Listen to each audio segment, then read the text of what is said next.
Aujourd'hui, je vais parler en fait de mon expérience en tant que frontalière belge au Luxembourg. J'ai pris des notes, donc voilà toutes mes notes. On va voir ensemble un peu ce que j'ai à dire sur le Luxembourg. Tout d'abord, pourquoi est-ce que je suis frontalière au Luxembourg? Déjà, en fait, mes parents ont toujours travaillé au Luxembourg et j'ai aussi de la famille au Luxembourg. Donc ça aussi, maintenant c'est bénéfique pour moi. Mes parents avaient le droit des allocations familiales de Luxembourg, mais pas de la Belgique. On fait tout au Luxembourg, sauf juste pour dormir, donc pour la maison. Donc c'était vraiment ça en fait, entre guillemets, à peu près ce qu'on fait au Luxembourg. Mon petit frère qui est né au Luxembourg, qui va maintenant dans une école luxembourgeoise. Donc ça aussi, je vais vous dire un peu tout ça. Donc en fait, c'était vraiment à 16 ans que j'ai appris l'importance de Luxembourg, parce que à ce moment-là, en fait, j'allais apprendre ma 4e langue en secondaire. Donc entre l'allemand, l'espagnol ou les néerlandais. Et moi, j'avais pris l'espagnol parce qu'en fait, je ne sais pas pourquoi, mais ça m'attirait. Enfin voilà. Et tu hablas En espagnol. fait, ma 4e langue, c'est de l'espagnol. Et du coup, ce qui fait que ma 5e langue, c'est de l'allemand. Et à ce moment-là, je savais que mes parents n'étaient pas vraiment d'accord avec mon choix. Pourquoi est-ce que j'avais appris de l'espagnol avant l'allemand? Et à l'époque, ils étaient vraiment fâchés contre moi. Et ils me disaient, oui, mais si tu allais travailler au Luxembourg, l'allemand c'est toujours important. Allô? Allô? Et je ne comprenais pas bien, enfin je me disais c'est pas grave, j'ai le temps d'apprendre, etc. Sauf qu'en fait, en arrivant à l'université quand j'avais 17 ans et demi, 18 ans, c'est là que j'ai appris vraiment l'importance du Grand-Duché de Luxembourg. J'étais pas prête. Franchement, j'étais pas prête parce que au début, tout le monde disait oui, ça gagnait bien, les salaires, ça paye bien au Luxembourg, etc. Mais quand j'allais demander la bourse en Belgique, on m'avait refusé la bourse parce que, ce qu'il paraît, mes parents gagnaient déjà beaucoup comme ça et que j'avais pas le droit à la bourse. Et j'étais choquée parce que pour moi, mes parents, enfin, c'était pas non plus, voilà, on n'était pas des millionnaires, mais c'est vrai qu'ils gagnaient quand même bien par rapport aux gens en Belgique, mais pour moi c'était normal. Enfin, comme mes parents travaillaient au Luxembourg et comme mes parents avaient déjà reçu des allocations familiales jusqu'à mes 18 ans au Luxembourg, donc quand on comprenait pas bien avec tous les trucs administratifs, on demandait directement au Luxembourg. Et le Luxembourg en fait nous avait suggéré, mes parents à l'époque, de leur renvoyer les refus de la Belgique pour la bourse et qu'ils allaient faire quelque chose. Et en fait, lorsque j'ai renvoyé le document du Luxembourg, enfin de la Belgique qui refusait ma bourse, le Luxembourg a accepté en fait. Et c'est là que j'étais vraiment en mode oh, heureusement que mes parents étaient en fait frontaliers, sinon je n'aurais jamais eu la bourse en Belgique. Et déjà, en fait, c'est là aussi que j'avais compris un peu la mentalité vraiment en fait par rapport donc à l'argent en fait. C'est là que j'ai vraiment compris à quel point en fait que la Belgique était vraiment On veut seulement la thune. je sais pas, mais c'est nul quoi, c'est n'importe quoi. Donc c'est là que j'ai compris vraiment l'importance de Luxembourg et c'est là que j'étais vraiment genre reconnaissante. Je me dis sans le Luxembourg j'aurais jamais eu ma bourse. Pour moi c'était un coup de pouce parce que voilà, j'ai quand même besoin aussi de faire des économies en tant que jeune et tout. Enfin moi je faisais aussi des boulots à côté. En confinement évidemment que j'étais dans la merde pour trouver des petits boulots. Donc voilà, la bourse ça a aidé quand même, enfin ça m'a quand même aidé, donc moi je suis assez reconnaissante par rapport à ça. Donc d'ailleurs pour le Luxembourg en fait mes parents ne gagnaient pas autant, pour eux c'était vraiment les salaires moyens, enfin ils pensaient pas que c'était aussi ouf comme en Belgique, enfin c'est ça que en fait je n'arrivais pas à comprendre ça, que franchement c'est là en fait que je me dis qu'on est vraiment genre la Belgique c'est en retard. Et d'ailleurs aussi par rapport aux langues, je me rends compte que les jeunes, déjà, ils maîtrisent vraiment bien les 3 langues nationales de leur pays. L'allemand, le luxembourgeois, le français. La plupart, ils parlent vraiment trilingue directement.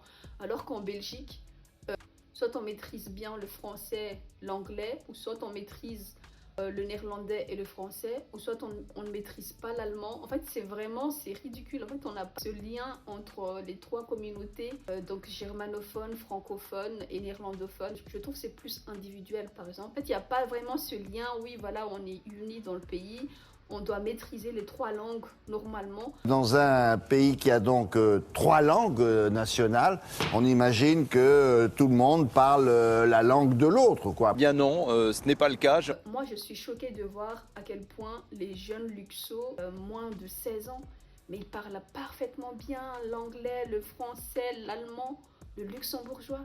Alors qu'en Belgique, c'est c'est choquant. Et d'ailleurs, moi, je pense que l'anglais, quand j'ai commencé à faire des jobs étudiants au Luxembourg, c'est là que j'ai commencé vraiment à bien parler en anglais. Sinon, avant, j'étais vraiment retardée en anglais. Je comprenais tout, mais j'arrivais pas à bien parler. Et vraiment nul en fait. Et c'est quand j'ai commencé à bouger et à aller au Luxembourg et que là que je vis en fait que la plupart des gens ici parlent l'anglais, c'est là que mon anglais aussi a changé. Et mon petit frère aussi, c'est pareil. Mon petit frère, l'anglais, il était vraiment hyper nul, mais c'était vraiment genre la honte. Et là, dès qu'il a changé ici au Luxembourg, son anglais a déjà amélioré. Et franchement, ça quand même, je trouve que les luxos, ils ont vraiment de la chance. Ah oui, et aussi les stages. Les stages des étudiants au Luxembourg sont quand même payés la plupart. Donc, c'est pas comme en Belgique. En Belgique, on n'est pas payé. Franchement, c'est n'importe quoi pour les jeunes. En fait, franchement, c'est là que je me dis, là, c'est nul. J'ai honte. Oh non, mais j'en peux plus, je n'en peux plus, je n'en peux plus. C'est comme ça. En fait, les stages des étudiants ne sont pas payés. Donc en fait, c'est comme si on travaillait gratuitement alors qu'en tant que jeune, on a quand même beaucoup de charges et plus les études à côté. J'avais des cours où je ratais parce que à ce moment-là, je devais quand même bosser à côté. Et ça, franchement, l'inégalité en Belgique, c'est vraiment la honte. C'est comme ça, mais c'est la honte. Que normalement, à partir de 16 ans, c'est la moindre des choses d'être payé, quoi. Je ne sais pas, mais moi, je ne comprends pas ces différents trucs en Belgique, là. Pour moi, c'est juste lunaire et ça me rendait fou. Voilà, j'ai eu quand même un peu le déclic directement d'aller au Luxembourg pour un peu améliorer mon état financier, on va dire ça comme ça. Donc ça, franchement, je suis choquée, mais c'est comme ça en Belgique. Oui, voilà, en Belgique, sauf pour certains métiers, par exemple les hôtels, certains métiers sont payés, mais même c'est pas grand-chose quoi pour les stages des étudiants. Même en France, ils payent des étudiants, et après, nous, ils sont là en mode, on paye plus les gens de haut, mais pour les jeunes, en fait, c'est vraiment, il n'y a aucune aide pour les jeunes, j'ai l'impression qu'en Belgique. Et aussi par rapport à leurs bourses, les bourses luxembourgeoises sont plus avantageuses que les bourses pour les frontaliers, donc pour les parents qui travaillent au Luxembourg, qui reçoivent quand même de la bourse de Luxembourg, mais c'est moins que les vrais luxos qui habitent dans le pays. Oui, voilà. L'importance de l'anglais. L'anglais, c'est hyper important quand même au Luxembourg. Moi, j'ai rencontré plein de gens qui... En fait, des fois, je devais parler en anglais. L'allemand, c'est plus au nord. Au nord, tu parles pas allemand. Ou le luxo, on te regarde hyper mal. Vraiment, tu vas sentir que tu es un étranger dans le pays. Vraiment, ça, au nord, c'est un peu chaud quand même pour ne pas parler. À Luxembourgville, des fois, on parle encore un peu français. Mais dès que tu passes au nord, voilà, c'est directement l'allemand. Et pour les métiers, donc le métier marketing, commerce, ça, c'est vraiment pour les salaires moyens. Les salaires qui gagnent le plus au Luxembourg, c'est évidemment dans la finance. Dans la finance, la tech... être juriste, être avocat, tout ça, ça gagne hyper bien au Luxembourg. Au niveau des loyers, c'est vrai que les loyers sont hyper chers au Luxembourg. C'est pour ça en fait que, honnêtement, je préfère vivre en Belgique, en fait payer juste mon loyer et avoir mon appartement et revenir le soir donc en Belgique et la journée au Luxo. Voilà, c'est comme ça. Parce que le loyer, c'est quand même hyper cher. Après, des fois, on a des aides, mais c'est sous certaines conditions. Si tu as la nationalité luxembourgeoise, évidemment, tu as plus d'aides. Donc, les jeunes ont moins de charges à payer pour le loyer. Donc, en fait, j'ai l'impression que si tu... Enfin, c'est pas que j'ai l'impression, mais je l'ai vu parce que mon petit frère a la nationalité luxembourgeoise. Donc, j'ai vu que, en fait, quand tu es vrai luxo, tu as des aides directement et c'est moins cher en fait ton loyer par rapport aux gens qui sont frontaliers ou qui sont étrangers au Luxembourg. Ça, j'ai quand même vu beaucoup. Donc pour moi, le Luxembourg, ça m'a vraiment sauvé la vie quand j'étais plus jeune, même pour faire pendant mes études universitaires, parce que des fois, j'avais même besoin juste un peu de sous pendant les vacances, et en 2 mois de travail et tout, je gagnais hyper bien, même pour faire un petit job ou quoi. Moi, je me souviens, après le confinement, j'avais travaillé à Mondorf-les-Bains. J'avais travaillé en tant que serveuse dans un restaurant local à Mondorf-les-Bains. En fait, là-bas, il y avait que des gens vraiment genre la famille royale, les ministres, etc. Enfin, en fait, tous les gens qui sont vraiment genre de haut placés et tout, ils viennent dans ce restaurant-là. Et franchement, c'est là que j'ai vraiment appris en fait, on a plus ces préjugés et il y a plus ce côté un peu entre guillemets raciste. Alors que je trouve qu'à Luxembourg-Ville, moi je n'ai jamais été intimidée par quoi que ce soit. Bon, même si j'ai grandi quand même dans une famille hyper mixte, même si j'étais la seule, entre guillemets, la seule noire dans l'école quand j'étais plus jeune, ça ne m'a jamais dérangé plus que ça. Mais quand au nord de Luxembourg, c'est là que j'ai vraiment un peu senti des fois un peu cette intimidation, comment elle te regarde, Hallo? comment il te fixe. Enfin, je trouvais quand même que c'était assez... j'étais un peu choquée quand même de cette mentalité-là. Et pour vous dire, quand j'avais travaillé en tant que serveuse, voilà, j'avais 21, j'étais même pas restée un mois. Je vous jure, j'étais restée juste 2 semaines. En fait, ils étaient tellement racistes au bord, alors que c'est des gens qui sont des ministres. Ils me faisaient des commentaires comme quoi j'étais genre une étrangère, que j'avais pas la nationalité, ce qui n'était pas vrai. En fait, ils étaient vraiment hyper méchants comme ça et ça m'avait vraiment choquée parce que à ce moment-là, j'étais un peu genre jeune et naïve.